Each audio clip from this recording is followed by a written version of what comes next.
Drum breaks ఉన్న ప్రతి ఒక్క మోటార్ సైకిల్‌లో మనకి బ్రేక్ లైనింగ్ వేర్ లిమిట్ అని చెప్పేసి ఇలాంటి ఇండికేషన్ అనేది ఉంటది. మీ మోటార్ సైకిల్‌లో డ్రమ్ బ్రేక్స్ ఉన్నట్టయితే ప్రతి ఒక్క మోటార్ సైకిల్‌లో ఉంటది. అది ఫ్రంట్ గాని, రియర్ గాని.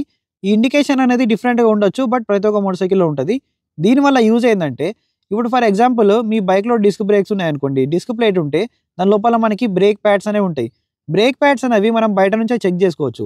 బట్ ఈ బ్రేక్ లైనర్స్ ఏవైతే ఉంటాయి కదా! దీని లోపల ఉంటాయి డ్రమ్ లోపల. అవి మనం ఓపెన్ చేస్తే గాని మనకు తెలవదు దాని లైఫ్ ఎంతుందని చెప్పేసి.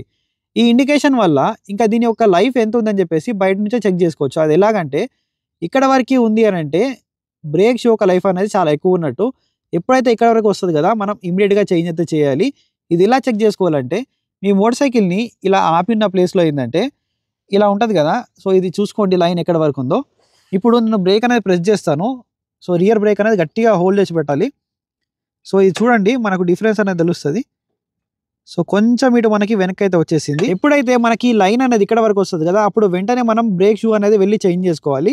ఇది మనము ఓపెన్ చేయకుండా చెక్ చేసుకోవడానికి ఒక మంచి టెక్నిక్ అన్నమాట.